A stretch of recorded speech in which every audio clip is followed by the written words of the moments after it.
दोस्तों, आजकल एक टॉपिक बड़ा चर्चा में है। टीना डावी की शादी।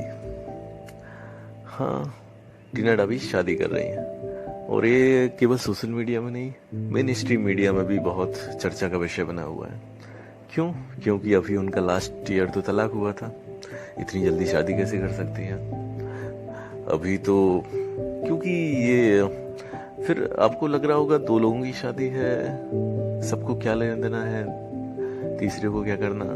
हाँ, तो ये आप लोग गिनती के लोग हैं जो ऐसा सोच रहे हैं। जो मोस्ट ऑफ द इंडियंस हैं, इंडियन सोसाइटी है, उसको हमेशा तीसरे में टांग अड़ाना होता है उसकी हर एक चीज में, चाहे वो अपने आसपास की बात हो, रिश्तेदारों की हो, मोहल्ले वालों की हो, शहर वालों की हो, या किसी दूर की बात भी हो। टीना डावी की शादी क्यों ना हो, हाँ, तीसरे को मतलब होता है। तो और लोगों के पास कोई काम धंधा तो है नहीं है, बहुत लोग फ्री बैठे हुए हैं, तो क्या करें? कुछ ना कुछ टाइम पास तो चाहिए। अब खुद कुछ जीवन में कर नहीं पाते हैं तो दूसरों को नीचा दिखाकर ही थोड़ा सा अपना मनोबल बढ़ाते हैं। तो बहुत सारे कारण होते हैं कि दूसरों को ट्रोल करने के।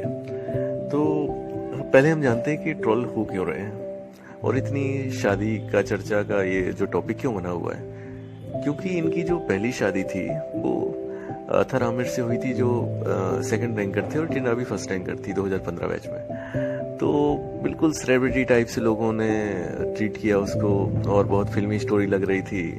एक हिंदू एक मुस्लिम से शादी कर रहे हैं, फर्स्ट रैंक सेकंड रैंकर से कर रहे हैं, दोनों दिखने में मॉडर्न हैं, बिल्कुल पढ़ाकू टाइप के नहीं दिखते हैं। तो लोगों को बड़ा अच्छा फिल्मी स्टोरी टाइप से फील आ रहा था। पर अचानक से तलाक हो गया, और जब तलाक होता है तो फिर से एक फिल्मी स्टोरी बनती है। ठुकरा के मेरा प्यार, मेरा इंतकाम, ये सब चीजें लोगों को हर चीज एक फिल्मी स्टोरी लग रही थी। और इसमें फिर हिंदू मुस्लिम वाला मुद्दा भी आ गया। तो कुल मिला के गर्माहट टॉपिक में रही। अचानक से 7 महीने बाद उन्होंने एक अपनी नई शादी की अनाउंसमेंट कर दी। अब लोगों को लग रहा था कि ये जो फिल्मी स्टोरी चल रही है ये फिर से बिल्कुल फिल्मी ही रहेगी, और कोई जो टीना डावी शादी करेगी उससे बेटर से करेगी, या वो अथर आमिर करेंगे उससे अच्छी से करेंगे, और वो फिल्मी स्टोरी चलती रहेगी। लेकिन यहाँ फिल्मी स्टोरी का दी एंड हो गया। टीना डावी ने शादी करने जा रही है अपने से 13 साल बड़े IAS ऑफिसर जो प्रदीप हैं, और वो MBBS डॉक्टर भी रहे हैं पहले, इस वजह से एज उनकी ज़्यादा है। और अभी अथर आमिर तो सिंगल हैं, अच्छी अच्छी फोटो डाल रहे हैं अपनी। तो यहाँ पर कुछ लोगों को खल सा रहा है, अजीब लग रहा है कि ये क्या हुआ। टीना डावी कैसे ऐसी शादी कर सकते हैं? उनको क्या कमी है? उनको तो कोई सेलिब्रिटी टाइप से या वैसा अथर आमिर के आसपास तो होना चाहिए कम से कम। इतना गैप कैसे, इतना एज गैप कैसे, क्या मजबूरी थी? मतलब इतना दुख लोगों को हो रहा है। तो कुछ लोग मीम्स ही बना रहे हैं, ये दुख खत्म कहीं नहीं होता भाई।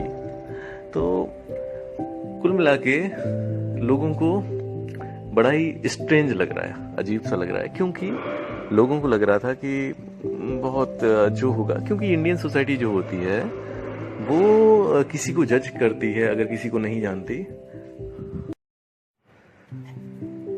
वो केवल लुक्स के आधार पर ही प्रेफरेंस देती है जज करने में। किसी को भी जज करना हो लुक्स देखा जाता है, उसकी काबिलियत, उसकी इंटेलिजेंसी, उसका टैलेंट, उसकी सोच, उसका कैरेक्टर बाद में आते हैं। ये सब चीजें लोगों को जो इसको नहीं जानते तो जज करते हैं, हाँ ये लुक्स में अच्छा था, ये लुक्स में बुरा है, ये कम एज का, ये ज्यादा एज का, तो ये बुरा है, ये खराब है। जबकि देखा जाए तो जो व्यक्ति उसके साथ है वो बेटर समझ पाएगा। IAS से तो और ज्यादा बेटर समझ पाएगा, दिमाग भी ठीक ठाक आपसे होगा उसका ज्यादा। हाँ, अब कोई व्यक्ति, हमें कोई फोटोशूट कराना हो तो हम लुक्स देखेंगे, ठीक है, या हद से हद गर्लफ्रेंड बॉयफ्रेंड है उसके आधार पर भी लुक्स देख लेंगे, 1-2 साल का मामला है। लेकिन हाँ, जिसे शादी करनी होती है उसमें लुक्स को प्रेफरेंस ना देकर समझदार व्यक्ति उसके कैरेक्टर को, उसकी सोच को, उसके साथ बॉन्डिंग को, या उसकी इन सब चीज़ों को, इनका जो कॉमन निकल कर आता है और आपसे जो मैच करता है कैरेक्टर, उस पर उसके आधार पर लोग डिसीजन लेना चाहिए। तो हो सकता है दोनों की बॉन्डिंग उतनी अच्छी ना हो जो इनकी हो रही हो, या हो भी सकता है कि यहाँ भी प्रॉब्लम्स आएंगी। परफेक्ट तो मैच कुछ होता नहीं है, और दुनिया में कुछ भी परफेक्ट होता ही नहीं है। जैसा कि फ्रेंच फिलोसोफर कहते हैं जीन पॉल सार्त्र कि प्रॉब्लम इसमें नहीं है कि आप इससे शादी कर रही थी तो इसमें प्रॉब्लम है, प्रॉब्लम हर जगह रहेगी, प्रॉब्लम दो लोगों के साथ होने में है। तो यहाँ भी प्रॉब्लम्स आएंगी, नॉर्मल सी बात है। कभी भी कोई खुश नहीं हो सकता इस लाइफ में। लाइफ आपको घुटनों में झुका के मानती है हर जगह। तो फिर भी तो बीच में सोसाइटी कहाँ से आ जाती है अगर कुछ भी है तो?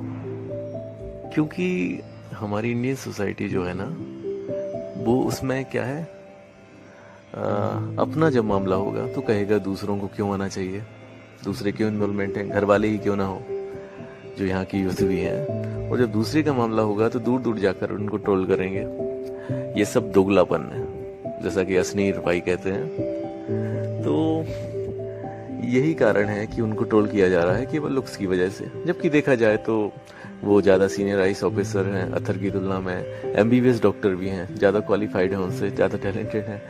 और देखा जाए तो ये रही बात एज गैप की, तो उसमें भी वो सीनियर आईएएस उनके हमेशा रहेंगे ही।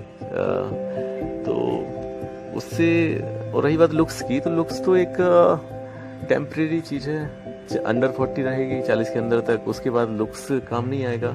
क्योंकि यहाँ लाइफ पार्टनर की बात हो रही है। तो लाइफ पार्टनर का मतलब है कि जिसके साथ आपको पूरा जीवन बिताना है, 70-80 तक, 90 तक जब तक आप रहेंगे। तो कुल मिलाकर लुक्स के आधार पर जज ना करके हमें देखना चाहिए कि कैरेक्टर कैसा है। पर हाँ, किसी भी कोई भी बेस आप ले लें, आपको लाइफ में प्रॉब्लम्स रहेंगी अगर शादी की है तो। हाँ, कुछ खुशियाँ भी रहेंगी, कुछ प्रॉब्लम्स भी रहेंगी। आपको ना कोई परफेक्ट मिलेगा, ना कोई उतना बुरा मिलेगा। अलग अलग व्यक्तियों में अलग अलग कमियां होती हैं, और हो सकता है यह शादी भी जैसा भी रहे, पर उसमें तीसरे को इन्वॉल्व नहीं होना चाहिए। नॉर्मल सी बात है, दो लोगों को जीने दें, जिए खुद भी और जीने दें। हमें इसमें हमारा स्टैंड यही होना चाहिए। और रही बात इसकी कि टिना डाबी ने ऐसा क्यों किया है, ऐसी क्या मजबूरी थी, उन्हें कोई भी मिल जाता, ऐसा लाइफ में नहीं होता है। ये आप सोच रहे हैं, दूर से सब कुछ अच्छा दिखता है, पर हर व्यक्ति का कितनी भी ऊंचाई पर भी कोई क्यों ना हो, जिंदगी अपनी चॉइस के हिसाब से नहीं चलती, अपने हिसाब से नहीं चलती। हमें जिंदगी के भाग्य, दुर्भाग्य और परिस्थितियों के हिसाब से, हालातों के हिसाब से ही चलना होता है। तो ऐसा आपके साथ भी होगा। आप जो भी चाहेंगे लाइफ में वो कभी नहीं होगा। फिर एक समय के बाद आप कॉम्प्रोमाइज करके या हालातों के हिसाब से जीना सीख जाते हैं। वैसा ही उनके साथ भी हुआ होगा। तो ज़रूरी नहीं कि सब कुछ हमारी चॉइस के हिसाब से हो। इसलिए हमें कई बार ज़िंदगी और चॉइस के उलट भी कुछ काम करने पड़ते हैं, करने पड़ जाते हैं। या हमारी मजबूरी कह लो या वक्त की ज़रूरत कह लो। तो आज की वीडियो में बस इतना ही। आपको अच्छा लगा हो तो आप शेयर करें, सब्सक्राइब करें और जुड़े रहें।